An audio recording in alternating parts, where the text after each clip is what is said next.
하나님의 말씀은 요한계시록 16장 우리 12절에서 16절까지입니다. 요한계시록 16장 우리 12절에서 16절 말씀까지를 제가 봉독해 드리겠습니다. 이것은 하나님의 말씀입니다. 또 여섯째 천사가 그 대접을 큰 강 유브라데에 쏟음에 강물이 말라서 동방에서 오는 왕들의 길이 예비되었더라. 또 내가 보매 개구리 같은 새 더러운 영이 용의 입과 짐승의 입과 거짓 선지자의 입에서 나오니 그들은 귀신의 영이라. 이적을 행하여 온 천하 왕들에게 가서 하나님 곧 전능하신 이의 큰 날에 있을 전쟁을 위하여 그들을 모으더라. 보라, 내가 도둑같이 오리니 누구든지 깨어 자기 옷을 지켜 벌거벗고 다니지 아니하며 자기의 부끄러움을 보이지 아니하는 자는 복이 있도다. 새 영이 히브리어로 아마겟돈이라 하는 곳으로 왕들을 모으더라. 아멘. 일곱 대접 계시는 다른 계시들과 특별한 면이 있죠. 그것은 하나님의 재앙을, 진노의 재앙을 가득히 담고 있는 마지막 재앙이라는 점에서 이제 일곱 대접 재앙은 이제 다른 것과는 좀 특별하다라고 볼 수가 있습니다. 오전 예배까지 이제 대접에 대해서 첫째, 둘째, 셋째는 지난주에 제가 설교를 했고요. 오전에 넷째와 다섯째 대접에 대한 설교를 제가 했습니다. 이번 시간에는 여섯 번째 대접에 대해서 말씀을 드립니다. 그러니까 이제 후3년반이 시작이 되면 동시다발적으로 한 8가지가 사건이 일어난다고 했잖아요. 그래서 이제 그거 끝나고 연대기적으로 일어나는 사건 가운데에 이제 셋째 화인 7번째 나팔이 이제 7번째 대접이 7번째 나팔이 7번째 대접이잖아요. 그러니까 대접이 쏟아지는데 이 대접이 쏟아지는 시기가 이제 후3년반 마지막 부분이라고 했죠. 그죠? 이것은 점진적으로 사건도 순서대로 사건이 이렇게 이루어집니다. 그러니까 다섯째 대접이 쏟아지고 나서 곧바로 여섯 번째 대접이 연결이 되고 뭐 그 중간에 다른 어떤 내용들이 나오는 것은 사실 없습니다.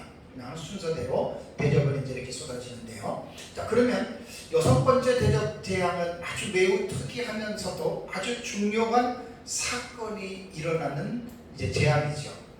그게 뭐냐면 여섯 번째 대접이 쏟아질 때 예수님께서 재림을 하십니다.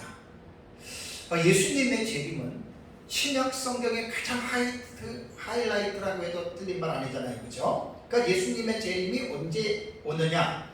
요한계시록에서 세 가지 일곱 시리즈에서 말을 하라고 한다면 여섯 번째 대접을 쏟을 때에 예수님이 재림을 합니다. 그런데 지금 12절부터 제가 16절까지 여섯 번째 대접의 내용을 지금 여러분들에게 읽어드렸습니다. 그런데 특별하게 어떤 관심을 갖고 12절부터 16절까지 읽으면 예수님이 어디 여기 예수님의 재림이 나와 할 정도로 예수님의 재림에 대한 구체적인 내용은 명시되어져 있지 않습니다. 그러나 여섯 번째 대접에서 우리가 이제 예수님의 재림에 대한 그 뉘앙스를 느낄 수 있는 것이 15절에 나옵니다. 15절에 보면 보라, 내가 도둑같이 오리니 라는 말이 있습니다. 그러니까 예수님이 도둑같이 온다라고 하는 말은 재림이거든요. 그러니까 이 말씀 속에 예수님의 여섯 번째 대접을 쏟을 때 예수님이 재림을 하시는구나 라고 하는 힌트를 우리가 하나 얻을 수가 있고, 또 하나는 16절을 보시면 새 영이 히브리어로 아마겟돈이라 하는 곳으로 왕들을 모으리라. 자, 아마겟돈이라고 하는 곳에 왕들을 모은다라고 하는 이 두 구절에서 이것은 바로 예수 그리스도의 재림 시에 나타나는 현상에 관한, 또 예수님의 재림 속히 온다라고 하는 그 말씀 속에서 여섯 번째 대접 재앙에서 바로 예수님께서 재림을 하신다라고 하는 이것을 우리가 알 수가 있습니다. 여섯 번째 대접의 계시는 예수 그리스도께서 재림하실 때에 이제 적그리스도의 군대들이 있습니다. 왜냐하면 이제 예수님 재림하시기 전에는 이 세상이 거의 뭐 정치, 종교, 외교, 군사 모든 것들이 하나로 이제 통합되어져 가는 과정. 거의 뭐 일부에서는 신세계 질서 해가지고 새로운 이제 질서로서 이제 전 세계가 하나가 된다라고 하는 말도 있지만 사실은 맞는 건 완전히 그렇게 되는 것은 아니에요. 요한계시록을 잘 연구하다 보면 세대주의자들이 말하는 것처럼 완전히 뭐 모든 세계가 하나가 된다 이것은 아닙니다. 왜냐하면 후삼년반이 시작이 될 때 4대 열강이 전쟁을 해요. 당시에서 7장에 바다에서 올라오는 네 짐승이 있잖아요. 그죠? 4대 열강이 전쟁을 해서 결국 네 번째 짐승인 쇠로된 이를 가진 그 무서운 짐승이 이기는 것은 사실이지만 그 다니엘서 9장의 70일의 계시 보면 끝까지 전쟁이 일어납니다. 그러니까 그냥 세대주의자들이 말하는 것처럼 뉴 월드 오더해서 신세계 질서가 돼서 마지막 때에는 전 세계가 하나로 통합된 제국이 된다라고 하는 말은 틀린 겁니다. 그것을 중점으로 세계가 어떤 전쟁하는 가운데 갈 수는 있어도 절대로 하나가 되지는 않아요. 그 조금 전에 제가 말씀드린 대로 4대 열강의 전쟁이 후삼년반에 시작이 되고 거기서 이제 네 번째 짐승이 새 짐승을 이겨요. 그래서 예루살렘을 들어가서 이제 지배하지만 그래도 세계를 완전하게 장악한 것으로 볼 수는 없습니다. 이게 이제 제가 요한계시록 안에서 연구를 하면서 내린 결론이거든요. 근데 이제 이러한 성경적인 말씀의 근거 없이 세대주의의 신학에서 파생되어진 위험한 종말론자들은 항상 텍스트에 대한 본문에 대한 해석이 되게 약해요. 그리고 어떤 사건에 대한 자기네들이 어떤 세워놓은 만들어 놓은 그런 신학적인 틀로서 그냥 그걸로 앞세워서 나가고 그냥 본문에 대한 내용들에 대한 뒷받침이 되게 약하거든요. 그래서 제가 성경을 연구를 하면서 이런 부분들은 우리가 이렇게 알고 있었는데 이거는 아니다라고 하는 것을 제가 성경적으로 제가 변증을 하는 거예요. 그러니까 신세계 질서에서 지금 세대주의자들에 의해서 이루어지는 세계 하나의 어떤 모든 것들이 통합이 돼서 내려온 거는 그렇게 가는 과정 속에 4대 열강이 싸우는 거지 결국 하나로 완전하게 이루어지는 것은 아니다 라고 하는 걸 알아야 됩니다. 그러면 이러한 성경적인 뒷받침이 없이 그냥 나름대로 신세계 질서에서 마지막 때에 전 세계가 하나로 통합된다 이렇게 아는 사람들은 그냥 그게 자기네들은 사실인 줄 알고 저한테 아마 물어볼 거예요. 그럼 제가 지금 답변을 했잖아요. 성경을 봐라. 그러니까 텍스트가 중요한 거예요. 그래서 이제 하나는 되지 않습니다. 분명합니다. 제가 성경적인 변증을 하는 겁니다. 그래서 이제 예수님께서 재림하시는 이 상황이 신약 성경의 하이라이트가 되는데 그러면 이제 적그리스도의 군대들이 세계를 장악은 하죠. 장악은 하지만 하나로 통일은 되지 않았다라고 하는 것만 아시면 됩니다.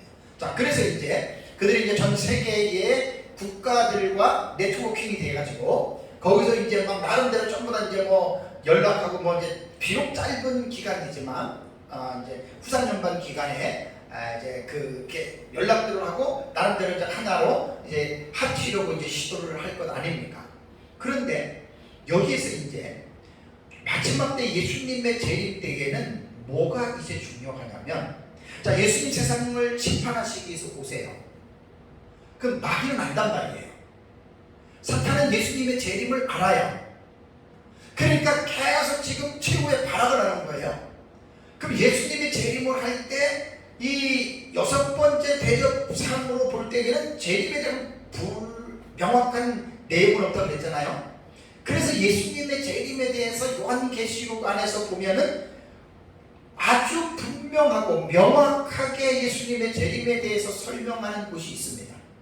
그것이 19장 11절과 21절에 나오는 사건입니다. 그래서 이제 예수님이 19장 11절에 보면은 하늘에서 백마 타고 내려오지요. 백마 타고 내려오시는 그 기사의 이름이 바로 예수 그리스도 외에는 그 이름을 가질 수가 없어요. 그래서 그분이 예수님이고 그 뒤를 백마탄 군대들이 따라 내려오는데 많은 학자들은 천사라고 이야기를 하지만 예수님 재림 때에 그 백마 타고 오는 군사들은 천사가 아니에요. 천사들은 말 타고 오는 게 아니라 거기에서 이제 우리가 지난번에 말씀드린 대로 두중인들 14만 4천의 두중인들이 부활했잖아요. 14장 1절에 하늘로 승천했잖아요. 그들이 부활체로 예수님의 뒤를 백마를 타고 내려온다 그 말입니다. 자, 그럴 때 이 지상에 있는 사탄의 군대들, 적그리스도의 군대잖아요. 그 사실을 알아요. 그래서 이제 뭐라 그럴까요? 참 이게 비교가 안 되고 게임이 되지 아니하는 그 전략을 피는 게 뭐냐면 지상에 있는 모든 군대들을 이제 본문에는 이제 아마겟돈이라고 하는 하르마겟돈이라고 하는 이 장소에 지상의 군대들을 다 집결시켜 가지고 공중에서 재림하시는 예수님과 그 말탄 기사들과의 전쟁을 하기 위해서 모이는 거예요. 그런데 19장에서 우리가 보면 알겠지만 게임이 안 됩니다. 그 이유는 뭐냐면 뒤에서도 말씀을 드리겠지만 아마겟돈은 전쟁이라기보다는 땅의 군대들이 모여서 하늘의 군대를 대항하는 데서 게임은 되지 않고 그냥 끝납니다. 왜? 부활체들을 어떻게 육체를 가진 군대가 이길 수가 있겠습니까? 말이 안 되죠. 그러니까 이제 사탄은 최고의 발악을 그렇게 하는 거죠. 그래서 요한계시록 19장 11절과 21절을 보면 예수님이 재림하시면서 아마겟돈에 모여있는 지상의 군대들을 입에 검으로 일방적으로 그들을 심판하는 내용이 바로 19장 11절에서 21절에 나오는 내용입니다. 그러니까 예수님의 재림에 관한 이 사실을 제가 요한계시록을 주행하면서 여러분들이 말씀을 드렸지만 요한계시록 안에서 이 사건이 어떻게 진행이 되고 이 사건과 연관되어진 사건들을 전후장을 통해서 봐야 돼요. 그래서 이제 특히 예수님의 재림 같은 경우는 상당히 중요한 내용이기 때문에 6번째 대접과 19장 11절과 21절에 있는 내용을 함께 묶어서 봐야 됩니다.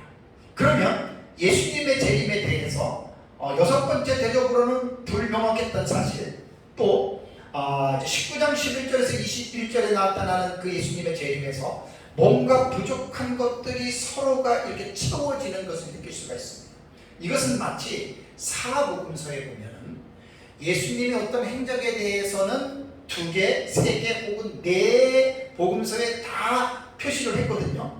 근데 그 내용들을 이렇게 읽어보면 뭔가 좀 균형이 맞지 않는다라고 하는 걸 느낄 수가 있습니다. 그래서 어떤 사람들은 이게 마태나 마가나 누가나 요한이 쓴 것 중에서 누구는 틀렸다 맞는다 이렇게 시시비비 논쟁을 하는데 그게 아니고 그 2군데든 3군데든 4군데든 나타나는 기록된 내용을 다 같이 연결해서 보면은 하나의 사건을 더 포괄적이고 더 풍성하게 여러분 이해할 수 있습니다. 이것은 그 구약 성경에 열왕기서와 역대기서를 제가 연구를 해봤기 때문에 알아요. 열왕기서에는 남북왕조의 교차로 기록이 됐고 역대기서는 남왕조에 대해서만 기록을 했기 때문에 열왕기서를 연구하면서 남왕조가 나오면 반드시 역대기의 남왕조에 대한 부분을 갖고 와야 돼요. 그러면 더 풍성하게 더 폭넓게 그 사실들을 여러분 우리가 이해할 수가 있습니다. 마찬가지입니다. 예수님의 재림도 요한계시록에서는 그 2가지의 부분을 함께 믹서해서 살펴보면 예수님의 재림도 분명하게 알 수가 있습니다. 또 하나는 요한계시록에만 예수님의 재림에 대한 사실이 기록된 게 아니고 사복음서와 예수님의 제자들이 그 서신서를 보면은 분명히 재림에 대한 구체적인 내용들이 약간 나온 데도 있지만 예수님의 교훈과 제자들의 그 교훈 서신서를 보면은 재림에 대한 내용들이 나와요. 그래서 예수님의 재림을 보다 풍성하게 폭넓게 이해를 하려면 신약 성경에 나타나는 재림에 대한 본문들을 다 갖고 와야 돼요. 다 갖고 와서 그것을 연구를 해가지고 예수님의 재림을 완벽하게 하나의 완성된 스토리로 모아야 되고 또 신약 성경에서 끝나는 게 아닙니다. 구약 성경에도 예수님의 재림이 예언되어 있죠. 그죠? 지난주에 제가 스파냐서에 대한 설교를 했는데 12장 14장 거기 보면 예수님의 재림 구약 성경에도 선지서를 통해서 예언이 되어져 있거든요. 그러니까 성경 전체를 통해서 언제 한번 제가 시간이 되면 예수님의 재림에 대해서 구약부터 시작해가지고 신약을 한번 전체적으로 연관된 텍스트를 다 모아보려고 해요. 이게 하나 연구잖아요. 그래서 예수님의 재림은 신약 성경의 가장 하이라이트라고 말할 수 있는 아주 중요한 내용이기 때문에 예수님의 재림에 대한 이 부분은 잘 우리가 연구를 해야 됩니다. 자, 그러면 여섯 번째 대접을 쏟을 때 재앙이 임하는 시기는 오전에 말씀드린 대로 다섯 번째 재앙이 쏟아지고 아마 곧바로 몇 시간 안에 일어나는 게 아니라 약간의 짧은 어떤 텀은 있을 것 같아요. 그렇게 해서 일어나고, 자, 재앙이 임하는 장소를 볼까요? 12절을 보시면 12절에 여섯째 천사가 그 대접을 어디다 쏟습니까? 큰 강 유브라데에 쏟았다. 유브라데에 쏟았는데 강물이 마름으로 동방에서 오는 왕들의 길이 바로 예비되었다라고 하는 말씀이 나옵니다. 그렇다면 큰 강 유브라데는 뭐냐? 제가 수백 번, 수천 번 여러분들한테 그 옛날에 지도도 보여주고 그림으로도 그리고 오래전부터 제가 역사 연구를 하면서 여러분들에게 말씀을 드렸던 바로 그 유브라데와 티그리스강 그 부분입니다. 유브라데 강은요, 인류 문명의 최초로 시작이 되었던 강으로서 학자들은 이야기를 하고 있고요. 그래서 유브라데 강은 서부 아시아에 있는 강 중에 제일 긴 강인데 길이가 약 2,800km가 됩니다. 우리 서울에서 부산까지 경부고속도로 가면 몇 킬로입니까? 400한 2-30km 정도 나오잖아요. 그 유브라데 강은 2,800km니까 어떻게 됩니까 이게? 엄청나게 긴 강이잖아요. 그래서 이 강은 터키에 있는 아르메니아 산맥을 근원으로 해서 도중에 다그라스 강과 합류해서 페르시아만 끝으로 흘러가는 강인데, 지금 이 강은 터키, 시리아, 이라크 등 3개국의 수자원 개발 구역에 지금 유브라데 강은 지금 속해져 있습니다. 유브라데 강은요, 요한계시록에서 두 번에 걸쳐서 전쟁의 장이 되는 장소로 묘사가 됩니다. 이건 조금 신경을 써서 들어야 됩니다. 첫째는 요한계시록 9장을 보면은 둘째 황인 여섯 번째 나팔이 불려질 때 유브라데에 결박한 네 천사가 놓여짐으로 유브라데 전쟁이 일어나요. 그리고 둘째는 오늘 읽은 본문에 유브라데에 쏟으면 유브라데 강에 여섯 번째 대접을 쏟았다라고 하는 말이 있습니다. 이게 어떤 그 계시록을 연구하는 사람들에 의하면 이 두 가지의 사건을 같은 사건이라고 주장해요. 그러니까 둘째 황인 여섯 번째 나팔과 그 다음에 여섯 번째 대접에서 나타나는 이 유브라데 강가에 쏟았다고 하는 것이 같은 사건이다, 같은 유브라데에서 일어나는 전쟁이다라고 이렇게 말을 합니다. 그런데 여러분, 이 요한계시록을 잘 기본적으로만 연구를 해도 둘째 화인 유브라데 전쟁과 지금 이 여섯 번째 대접인 아마겟돈 전쟁, 그러니까 유브라데 강에 쏟았다는 말이지 유브라데 전쟁이라고 말을 하는 게 아니에요. 왕들이 모여지는데 그것이 아마겟돈 전쟁이거든요. 그러니까 이 두 전쟁은 분명하게 여러분 다릅니다. 자, 우선 여기에 제가 칠판에다가 그냥 먼저 설교 전에 좀 이렇게 그려놨는데, 유브라데 전쟁과 아마겟돈 전쟁은요, 유브라데 전쟁은 여섯째 나팔이에요. 아마겟돈 전쟁은 여섯째 대접이에요. 기록된 위치도 달라요. 기록된 위치도. 그러면 시기를 보겠습니다. 계시록 9장 13절에서 20절을 보면은 유브라데 전쟁이 언제 일어나냐면 이것은 후 3년 반에 시작이 되면서 일어나는 게 시작이 되면서 유브라데 전쟁이 발발하는 거고, 아마겟돈 전쟁은 후 3년 반 종반입니다. 종반. 언제? 예수님의 재림하실 때에 아마겟돈 전쟁이 일어나는 거예요. 그러니까 시기로 볼 때도 전혀 다른 전쟁이에요. 그죠? 성격이. 그 다음에 배경은 이 유브라데 전쟁은 유브라데의 그 결박한 네 천사를 놓아줘요. 여기는 네 천사를 놓아주라. 그래서 이 4대 열강이 이제 싸우는 그러한 이제 전쟁이고, 그 다음에 아마겟돈은 이게 사람과 사람 간의 국가 간의 싸움이 아니에요. 따지고 보면 여기서 이 아마겟돈 전쟁은 뭐냐면 그 16장 여러분 거기를 한번 보세요. 14절 한번 보세요. 14절. 그들은 귀신의 영이라 이적을 행하여 온 천하 왕들에게 가서 뭐라고요? 하나님의 곧 전능하신 이의 큰 날에 있을 전쟁을 위하여 그들을 모으더라. 이것은 세상의 군대들이 집결하는 것입니다. 집결. 누구와? 하나님의 군사들과의 전쟁이에요. 그러니까 양상이 달라요. 그리고 여기에서 그 전쟁이 일어나는 양상들을 보면 이 유브라데 전쟁은 4대 열강들이 전쟁을 하는 것이고, 아마겟돈 전쟁은 지상의 군대와 천상의 군대입니다. 전쟁의 양상이 완전히 달라요. 이것은 뭐냐면 본문을 연구해보면 나오는 내용이에요. 결과는 뭐냐? 유브라데 전쟁은 인류의 3분의 1이 죽습니다. 전대미문의 전쟁입니다. 그리고 아마겟돈 전쟁은 참가했던 모든 지상군이 전멸합니다. 그러니까 유브라데 전쟁과 아마겟돈 전쟁은 똑같은 유브라데라고 하는 명칭이 있다고 해서 그 본문을 가지고 텍스트를 연구하다 보면 절대로 같은 전쟁이 아니에요. 시기나 배경이나 양상이나 결과가 다 본문에서 다르게 말을 하고 있어요.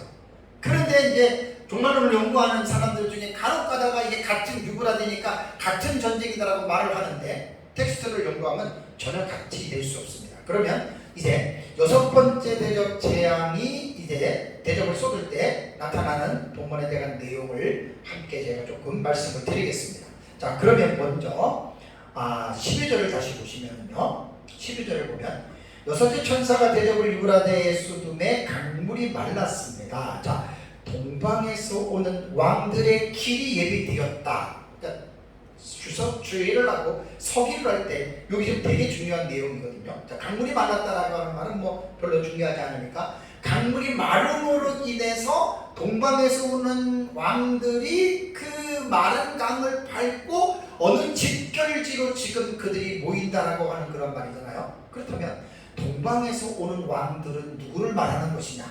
자, 사도 요한 당시, 그러니까 주후 96년경에는 본문을 해석하는데 크게 유행했던 소문 하나가 네로 황제의 재생설이라고 하는 게 있습니다. 네로가 주후 63년인가 4년에 네로가 죽잖아요. 그죠? 죽고 나서 이제 사람들이 어떠한 소문이 막 일어났냐면, 네로는 이제 자살을 한 것으로 우리는 알고 있잖아요. 그죠? 자살한 네로가 이제 다시 그가 부활해서 파르티아 군대의 수장이 돼서 유브라데 강을 건너서 로마로 침공해 올 것이다라고 하는 소문이 있었습니다. 그런데 그 당시에 이제 로마 요한계시록을 해석할 때 6번째 대접에서 지금 동방에서 온 왕들의 길이 예비되었다라고 하는 말은, 그 당시의 사람들은 네로가 다시 재생설입니다. 부활해가지고 네로가 파르타에서 군대를 로마로 온다, 이렇게 해석들을 했다고 하는 거예요. 물론 모두는 아니지만 과거주의자들 같은 경우는 이렇게 사실은 본문들을 해석을 해왔습니다. 자, 우리가 볼 때는 받아들이기 힘들죠. 또 하나의 해석은, 자, 동방에서 오는 왕들이라고 말을 하니까 아시아 지방의 동방을 중국으로 봐요. 그럼 아시아의 동방을 중국으로 보면 대한민국도 볼 수도 있는 거 아닙니까? 그죠? 그러니까 이 주장에 동의할 수 없는 것은 아시아 지방이 아닙니다. 본문에서는 예루살렘을 중심으로 동방을 말하는 것이지 아시아를 중심으로 동방을 말하는 게 아니란 말이에요. 그래서 예루살렘을 중심으로 동방을 말하면 중국이나 대한민국이 들어갈 수가 없는 거예요. 이게 뭐냐면 이제 시한부 종말론자들이 이제 성경을 막 해석할 때 이런 식으로 해서 막 북방 그러면 또 어떤 사람은 뭐 동방, 북방 그러면 대한민국이라고 이단들 다 그렇게 해석을 해왔거든요. 그 전혀 상관이 없는 거예요. 그 성경적인 기본적인 해석이 뭔지도 모르고 이단과 사이비들이 사용했던 방법인데 그렇지 않습니다. 그래서 동방의 왕들이 모여 전쟁을 하는 내용에 대해서는 요한계시록 19장 11절과 21절에 아마겟돈 전쟁, 예수님 재림할 때거든요. 그 본문과 사실은 같이 믹서해서 우리가 봐야 되는 거예요. 시간상 두 본문을 다 그렇게 볼 수는 없습니다. 그렇다면 잠깐 요한계시록 19장 19절을 잠깐 가볼래요? 자, 요한계시록 19장 19절 전체적인 본문은 살필 수가 없고요.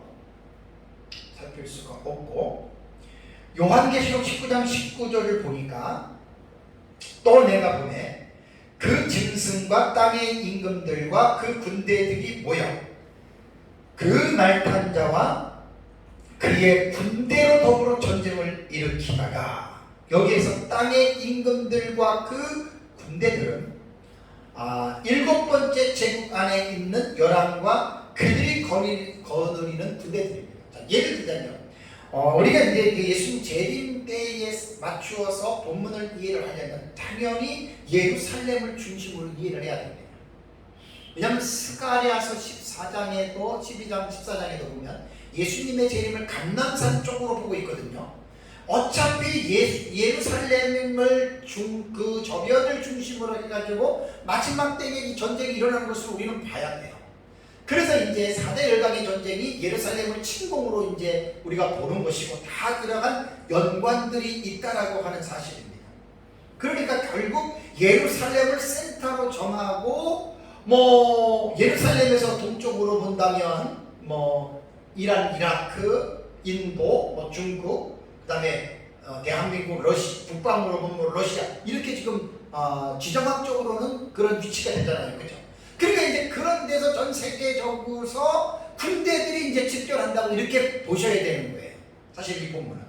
그러니까 이제 여기에서 땅의 임금들과 그 군대들이 모여라고 하는 말들이 바로 전 세계의 연합 군대들이 이제 모여진다라고 하는 말입니다. 그래서 온천하 왕들이라고 성경에는 그렇게 말을 하고 있습니다. 그러면서 동방에서 오는 왕들의 길이 예비되었다라고 하는 말은 이제 아마겟돈이라고 하는 그 지옥으로 가는 길이 열려서 세계의 그 모든 왕들이 군사들을 데리고 지금 참여했다 이렇게 보는 거예요. 그래서 19장 11절에서 21절에 보면은 그 장소가 바로 아마겟돈이 됩니다. 아마겟돈에서 모여가지고 이제 전쟁이 일어나는 거고요. 그 전쟁의 내용을 조금 더 자세히 말씀을 드리겠습니다. 다시 16장으로 가셔서 16장 13절과 14절을 보면 이 전쟁이 어떻게 형성이 되는지 배경에 대해서 설명하고 있습니다. 자, 13절과 14절을 보면 또 내가 보매 개구리 같은 더러운 영이 이 용의 입과 짐승의 입과 거짓 선지자의 입에서 나오니 그들은 귀신의 영이라. 그렇다면 개구리 같은 더러운 영은 귀신의 영이에요. 그러니까 악한 영입니다. 이 영들이 용의 입과 짐승의 입과 거짓 선지자의 입에서 나왔다. 그러니까 악한 영들에 의하여 지금 이것이 움직여진다는 말이죠.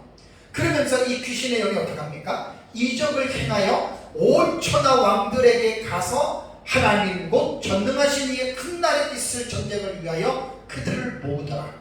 그러니까 전쟁의 목적이 이 땅에서 지상군끼리 싸우는 게 아니에요.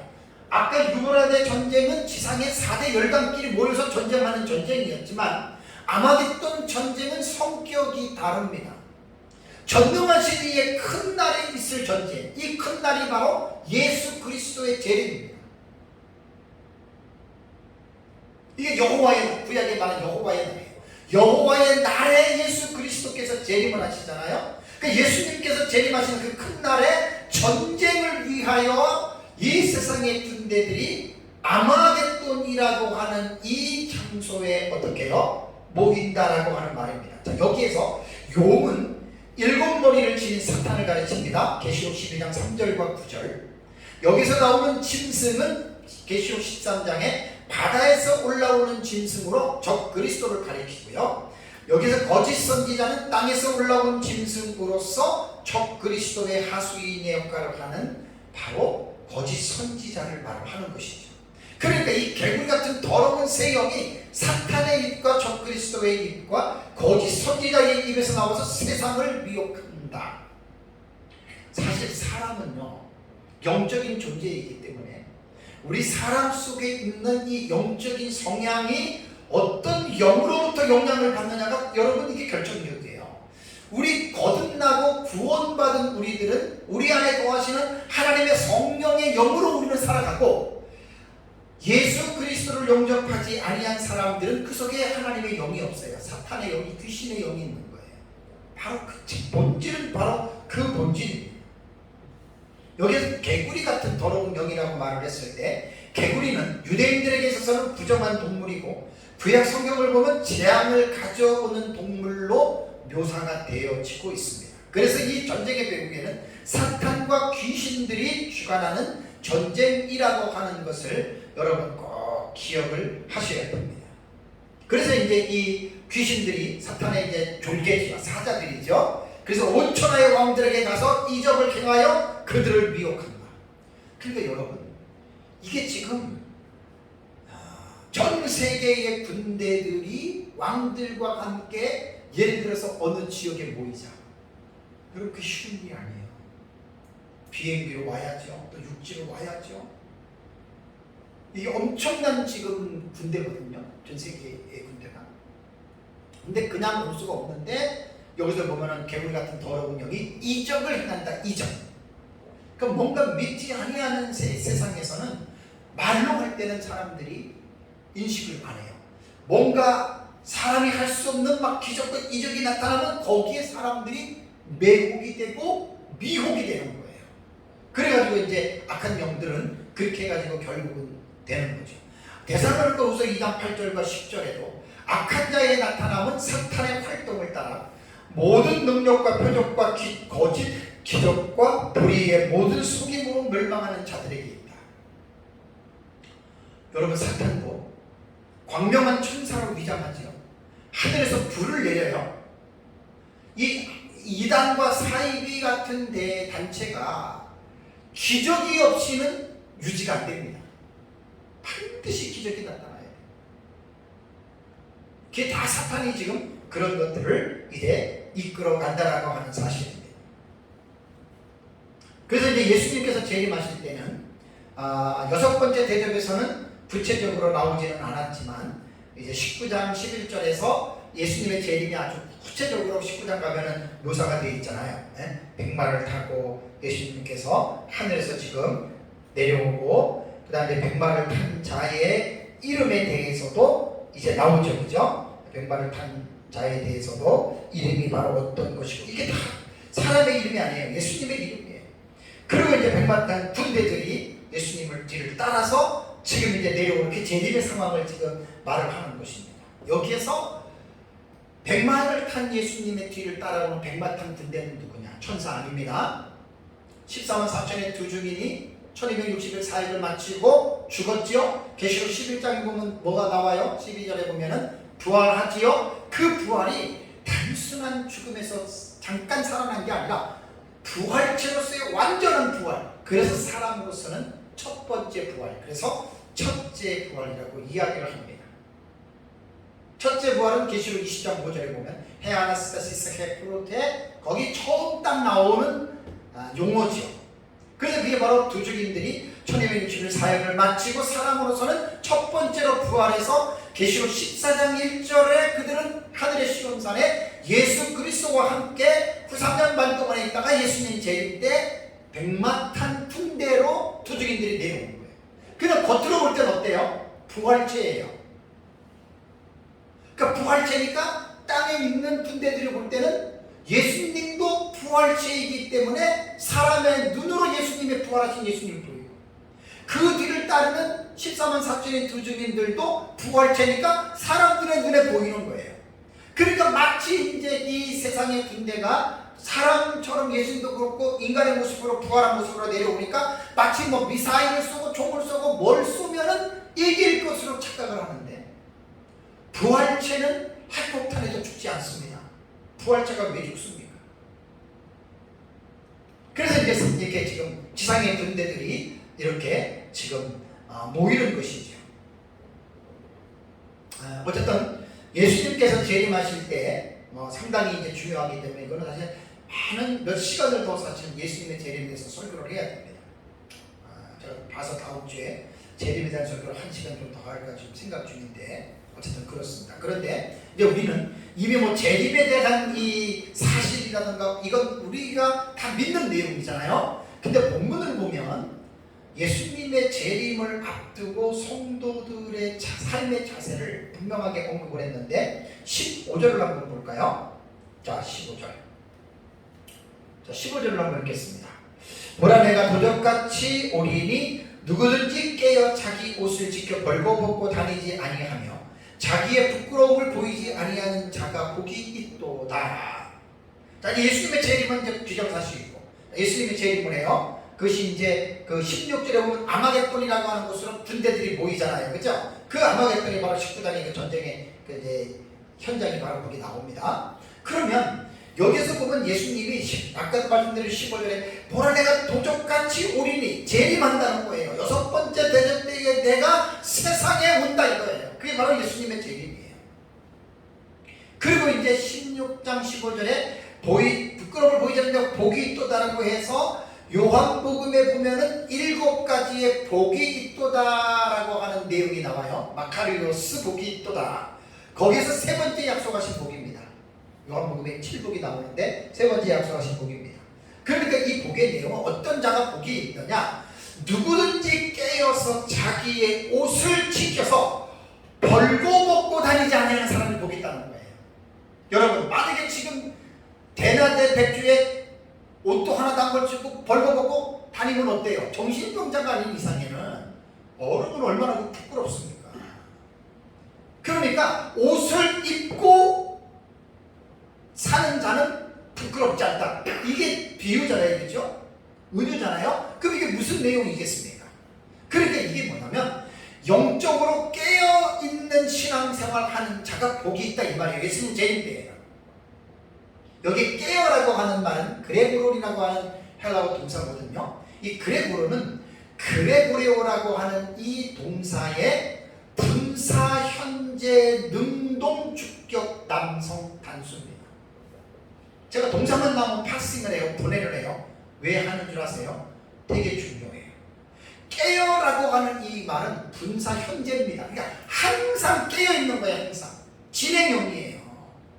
항상 우리의 신앙생활은 항상 깨어 있어야 돼요. 뭐 어제만 깨어 있다가 오늘 좀 피곤하니까 영적으로 좀 잠자야 된다. 그게 아니고 이 분사 형태 혹은 현재는 계속해서 늘 지속되는 거예요. 이게 능동태잖아요. 능동태. 깨어있기 싫은 걸 억지로 깨어있는 게 아니에요.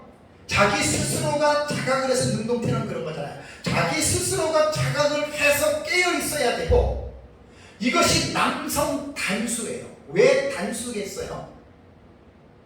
단수라고 하는 의미는 뭐냐면 우리가 둘 이상 모이면 복수잖아요. 뭐 구원받고 뭐 마지막 때 예수님의 재림 때 준비하는 거는 복수로서 뭐 가정별로 묶어서 가는 게 아니라 항상 하나님 앞에 인디비주얼이에요. 개개인이에요. 개개인. 각 사람이에요. 단수예요.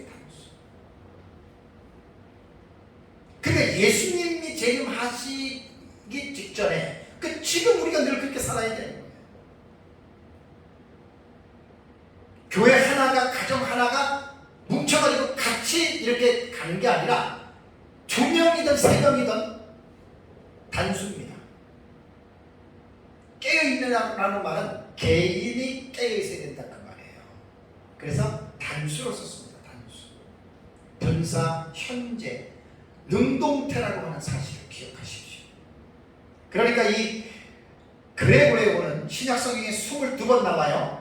이제 번역한 것을 원어사전에 들어가 봤더니 주시하다 혹은 깨어있다 혹은 정신을 차리다 그리고 주의를 기울이다라고 번역이 됐어요. 우리말 성경에 22번 나온 건데, 그러니까 예수님이 재림하실 때에 누가 복이 있냐? 깨어있는 자가 복이 있는 거예요.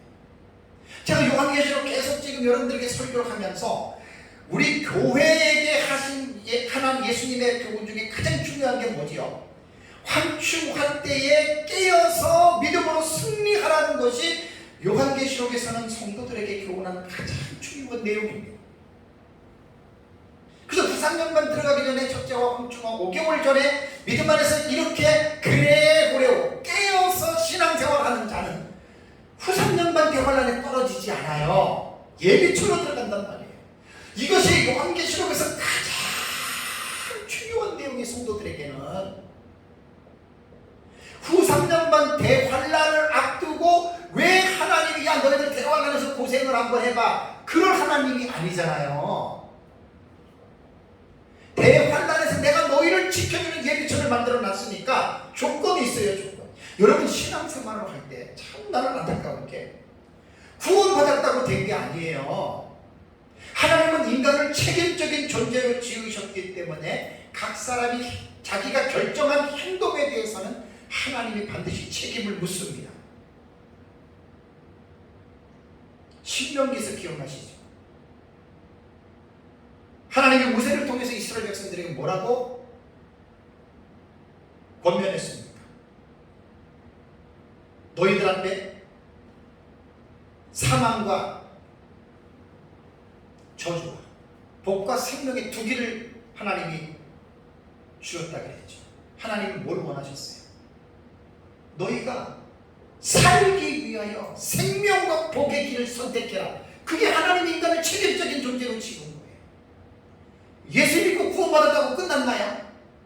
내 이름 생명책에 기록됐다고 내가 막 살아도 나는 천국을 가니까 괜찮나요? 그거는 성경을 너무 모르는 사람이에요.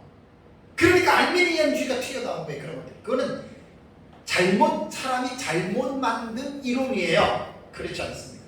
구원받은 사람은 다 구원받았으니까 나는 이제 막 살아도 돼. 성경에 그런 말 하나도 없어요. 그 마귀가 사람에게 거짓말을 시켜가지고 하나님의 구원에 대한 진리를 오해하게 만들어놓은 사탄의 계략에 그 사람이 빠진 거예요. 절대 그렇지 않습니다.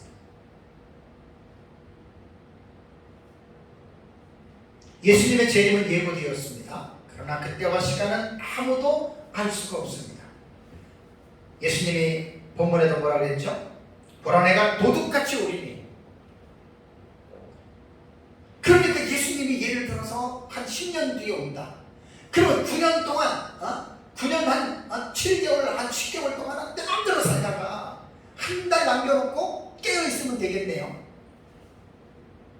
예수님의 재림 아무도 몰라요. 그래서 마태복음 24장 36절에 예수님이 하늘의 천사도 모르고 아들인 나도 모르고 오직 아버지만 아신다 이렇게 말씀했습니다. 데살로니가전서 5장 2절에도 사도 바울은 주의 날이 밤에 도둑같이 이룰 줄 깨달아라. 베드로서 3장 10절에도 주의 날이 도둑같이 올 것이다라고 다 예수님의 재림은 언제 몇 년 몇 월 며칠 이거는 다 이단들 신앙도 종말론자들이에요. 아무도 우리는 모릅니다. 그래서 우리는 예수님의 재림의 날을 알 수 없기 때문에 늘 깨어서 그래 보래요. 늘 깨어서 근신해서 정신을 차리고 주의를 기울이고 삶을 살아야 돼요. 제가 역사적 전천년의 종말론을 연구를 하면서 역사적 전천년 종말론의 가장 장점이 뭐냐? 항상 긴장감을 일으킬 수 있는 요한계시록 해석을 하는 거예요. 무천년은 요한계시록을 해석할 때 긴장감을 불러일으키지를 못해요. 세대주의는 긴장감이 아니라 너무 사람들을 겁주고 공포로 몰고 가는 게 세대주의 종말론의 잘못된 부족한 부분들이고, 무천년은 예수 믿고 구원받았으니까 걱정할 것 없어 가만히 있어 모든 게 승리해 이거는 무책임한 어떤 종말론이에요. 무천년의 종말론 사람들에게 그냥 편안하다 걱정할 것 없다라고 사람들을 기만해 주는 어떤 그런 거지, 역사적 전천년 종말론은 긴장감을 준단 말이에요. 긴장감을. 바로 그거예요. 제가 지금 설교하는 내용들.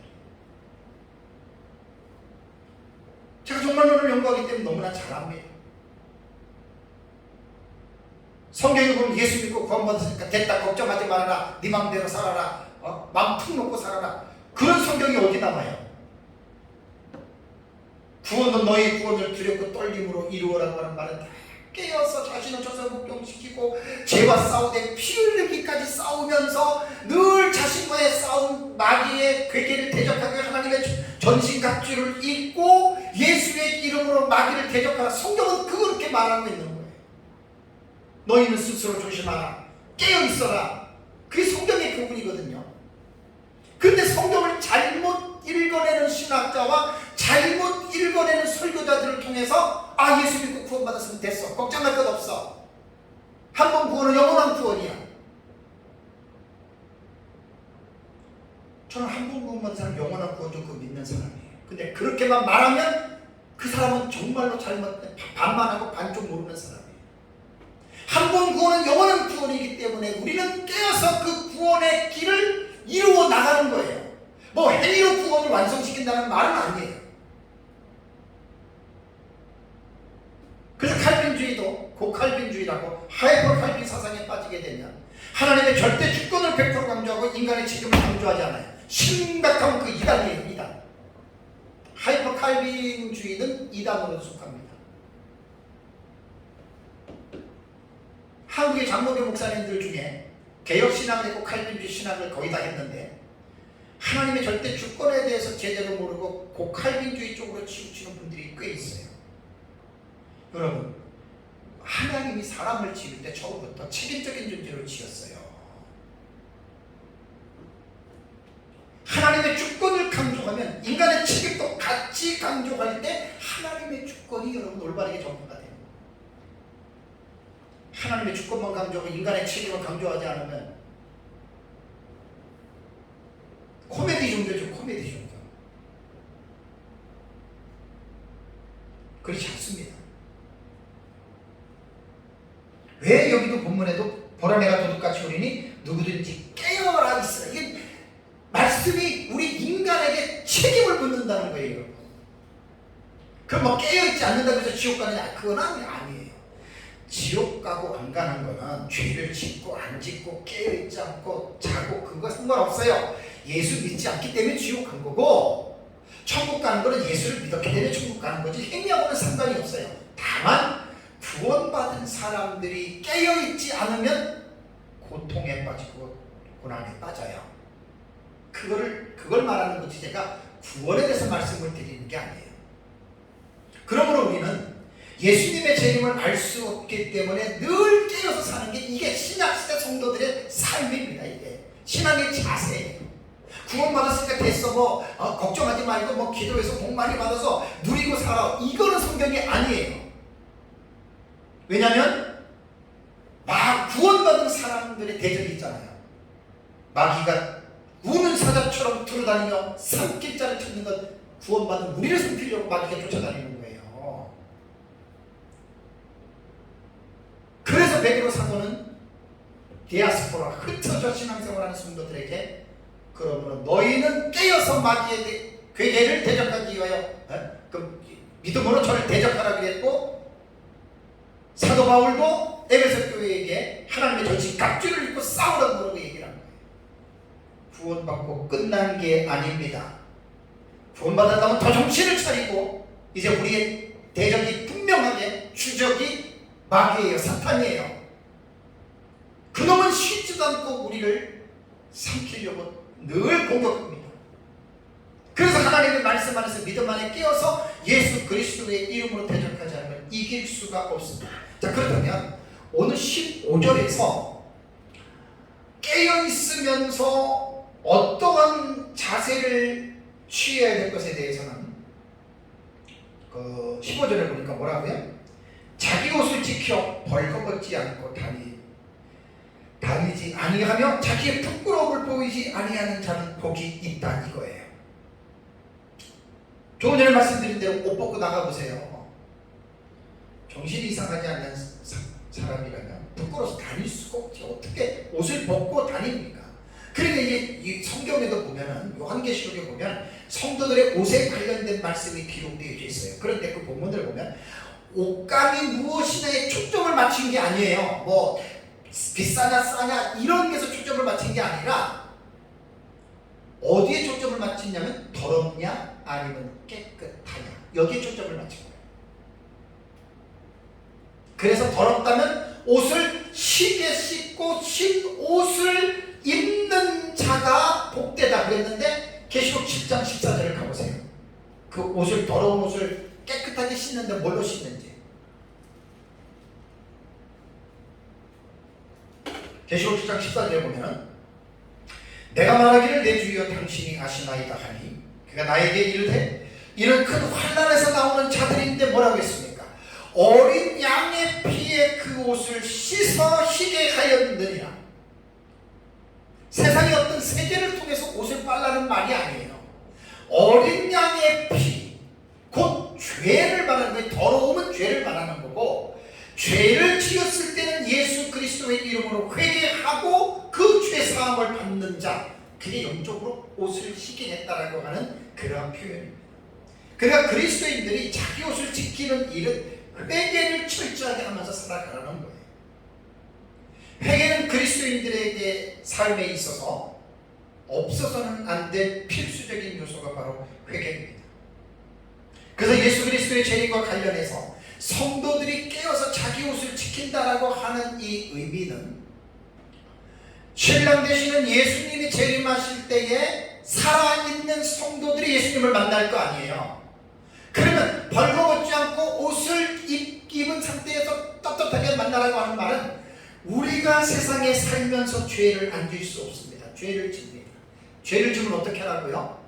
그때 예수 그리스도 앞에 나가서 회개하고 죄의 용서를 받고 그렇게 늘 정결한 삶을 살아가라고 하는 말입니다. 우리가 뭐 자칫 잘못하면은 뭐 인간의 어떤 노력이나 인간의 공로, 뭐 인간의 선행으로 말미암아 뭐 우리가 뭐 예배처에 들어가고 우리가 구원을 받고 이렇게 생각할 수가 있는데 그게 아닙니다. 그것도 다 하나님의 은혜인데 다만 인간에게 있어서 책임이라고 하는 것은 그 하나님의 선한 뜻을 발견하고 내 의지가 그것에 순종하고 복종하라는 거예요. 그걸 내가 결정하는 거예요. 내가 그 능력이 나한테 있다는 게 아니라 내가 그런 자세를 가지고 하나님 앞에 순종하는 거예요. 자, 우리가 죄를 안 지을 수 없다면 죄를 져요. 그럼 어떻게 해야 돼요? 이런 말씀이 아는 사람들은 아, 옷을 빨아야 되겠다. 회개잖아요, 회개. 그래서 신부단장이라고 하는 이 말이잖아요. 신부단장. 신부단장이라고 하는 말은 삶의 현장에서 죄를 미워하고 거룩한 삶을 살아가라는 거예요. 그 자가 복이 있다는 거예요. 여러분, 예수님이 언제 오실지 어떻게 압니까? 아무도 모릅니다. 오늘 밤에도 올 수 있고 내일도 올 수 있고 아무도 모른다니까요. 그러니까 늘 깨어서 이 땅에 사는 날까지는 오늘 밤에 예수님 오실 수도 있으니까 잠자기 전에 내가 오늘 죄 질 수 있잖아요. 그럼 어떻게 해야 돼요? 어린 양의 피에 빨아야지 옷을 회개하는 거예요. 회개. 이게 거룩한 삶이에요. 그래서 예수님의 재림을 앞두고 항상 정도 없고 흠도 없이 거룩한 삶을 살아가라라고 사도 베드로는 그 당시의 성도들에게 그렇게 외쳤던 거예요. 그럼 베드로 당시만 정도 없고 흠도 없이 깨끗하게 살아가고 그럼 지금은 뭐 2000년 정도 시간이 지났으니까 지금은 뭐 상관이 없나요? 지금도 더럽게 살아도 괜찮나요? 아니에요. 그때나 지금이나 똑같습니다. 그래서 이제 6번째 대접을 쏟을 때에 유브라데 강에 쏟았지만 실제적으로 이들이 일어나는 전쟁의 장소는 어디냐? 아마겟돈입니다. 16절 한번 보겠습니다. 새 영이 히브리 음으로 아마겟돈이라 하는 곳으로 왕들을 모으더라 말이 나왔어요. 여기 아마겟돈이라고 하는 말은 하르마겟돈이라고 하는 단어입니다. 하르마겟돈. 신약 성경에 딱 여기 본문에만 한 번 나옵니다. 그래서 요한계시록에 약술된 그리스도의 재림 이전에 그리스도의 군대와 적그리스도 사이의 마지막 전쟁터로 알려진 곳이다. 제가 가지고 있는 NIV 주석 성경에도 그렇게 나옵니다. 이거는 계시록 11장 40절에서 45절까지의 내용도 NIV 성경에는 그 마지막 그라고 하는 북방왕 남방왕 전쟁을 할 때 그때도 이렇게 NIV도 그렇게 해석해요. 그래서 예수 그리스도의 군대와 적그리스도 사이의 마지막 전쟁. 그러니까 예수 그리스도의 군대는 땅의 군대가 아니에요. 하늘의 군대예요. 자, 어떤 학자는 하르마겟돈에 대해서 이 장소의 위치를 알려고 막 이렇게 연구한 학자들이 많아요. 그런데 유명한 저자 에버하드 네슬이라고 하는 이 학자는 이곳이 바로 무깃도다라고 이렇게 말을 합니다. 지금 계시록을 연구하는 사람이나 대부분 계시록을 연구하지 않아도 대부분 여기서 아마겟돈이 어디냐 그러면 무깃도로 다 이야기를 합니다. 그래서 이제 제가 주석들을 여러 가지 보면 이 무깃도 장소의 여러 가지의 위치에 대해서 설명을 하는데 요엘서 3장 12절에 여호사밧의 골짜기라고 하는 주장도 있고 또 이스라엘의 수많은 전투가 행해졌던 팔레스타인 북부의 에스드라엘론 골짜기라고 주장하는 경우도 있습니다. 그런데 여러 학자들의 주장들을 총종합한 이 계시록의 주석가들을 제가 책을 몇 개를 봤거든요.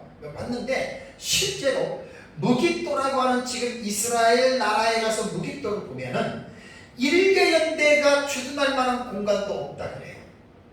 그래서 여기에서 하르마겟돈이라고 하는 이 아마겟돈으로 번역된 우리말이 무깃도라고 하는 것과는 전혀 다르다 그래요. 저도 4년 전에 그 성경의 땅 이스라엘을 갔다 왔는데 무깃도에서 찍은 사진이 있어요.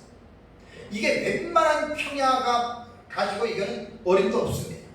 그래서 제가 이제 이것저것 주석들을 비교 분석하면서 보니까 여러 학자들의 공통된 견해를 보면 아마겟돈은 최종 마지막 전투를 위한 군사 동원 지점이고 반드시 전투 장소인 것만은 아니다. 그러면서 아마겟돈은 어느 장소인지는 불명확하지만 하나님을 대적하기 위하여 모이는 곳은 확실하다. 그러니까 꼭 무깃도라고 말하지 말라는 거예요. 그런데도 학자들은 또 자기 나름대로의 주관적인 고집들이 다 있기 때문에 무깃도다 그러면 할 말은 없어요. 근데 제가 여러 명의 주석들을 참고해 봤을 때 무깃도로 단정을 지을 수 없다라고 하는 것은 분명합니다. 그러니까 제가 볼 때는 무깃도인지 에스메랄레 골짜기인지 상관없어요. 다만 분명한 것은 지상의 군대가 이제 마지막 어떤 그 천상의 군대와 싸우기 위한 군사 동원 지점이다. 이것만 알면은 장소는 여기가 저긴지 별로 중요하지 않다고 저는 생각을 합니다. 자, 사탄은요, 그의 종말이 점점 가까이 오고 있음을 알게 되고 결국 최후의 파악을 하는 거예요. 그래서 이제 우리가 이제 한 일의 절반 70일에 나오잖아요, 그죠? 해치라고 하는 일의 절반이라고 하는 말이 있습니다. 절반이라고 하는 말은 해치라고 하는 단어거든요. 해치. 이게 딱 미들, 중간을 말하는 게 중간. 그러니까 한일의 7년을 전반부 후반부로 나누었는데 특히 후3년반이 우리는 이게 대환란이에요. 세대주의는 7년 다 대환란이라고 하지만 그렇게 안 봐요. 후3년반이 비교적 대환란인데 이 대환란에 일어나는 엄청난 이 사실들을 하나님이 미스테리한 일로 덮어놓지 않았어요. 절대 그렇지 않아요. 그래서 우리는 요한계시록 6장부터 19장을 한일의 기간에 나타나는 사건으로 보는데 누가 뭐라 그래도 나는 100% 자신 있는 사람입니다. 어떤 사람이 와서 뭐라 그래도 나는 100% 자신 있게 얘기합니다.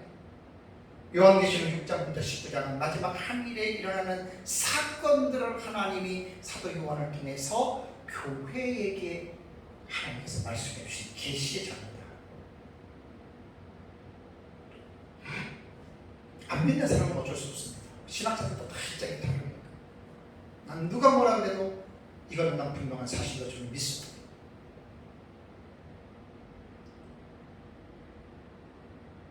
기억하셔야 돼요.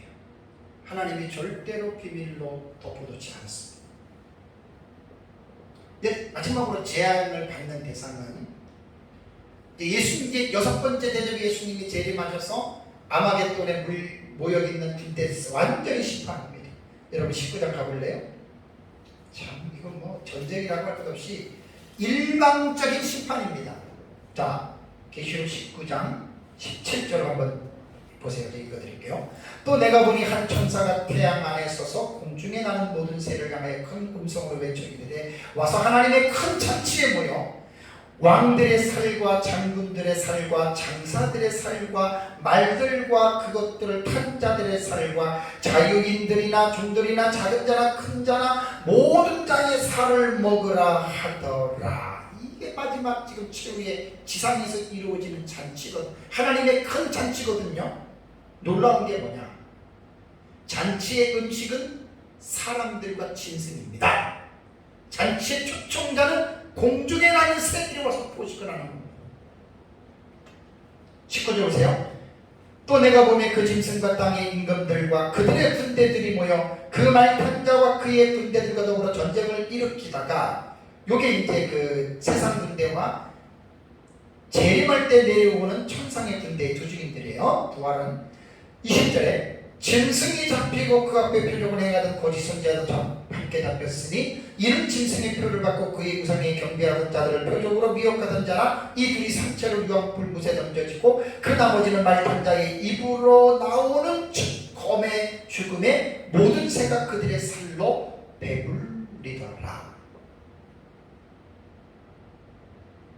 오전에도 말씀드린 대로 전지하신 하나님은 마지막 이 예수님 재림의 시점을 지금 뻔히 보고 계셔요. 인간은 상상을 못하죠. 그러니까 하나님과 인간의 차이입니다. 끔찍합니다 여러분. 근데 여기에서 구원받은 사람들은 걱정할 게 없어요. 왜? 예수님 재림할 때 마태복음 24장을 보면 어떻게 되죠? 하늘 이 끝 저 끝에서 구원받은 자를 어떻게 해요? 하나님이 그들을 끌어올리죠. 공중으로 이름을 부르고. 그죠? 데살로니가서 4장 17절에도 나오죠? 그들을 구름으로 끌어올린다 그랬죠. 왜 그런 줄 아세요? 7번째 대접이 곧바로 떨어질 때 세상이 불로 심판을 받습니다. 끔찍합니다. 그러니까 예수님 재림하면 세상이 심판한다는 게 바로 그거예요. 사랑하는 성도 여러분, 6번째 대접 재앙에서 가장 중요한 내용은 예수님께서 재림하신다는 거예요. 신약성 성도들이 고대하고 기다리던 예수님의 재림이 6번째 대접의 사건이 이루어지는 것입니다.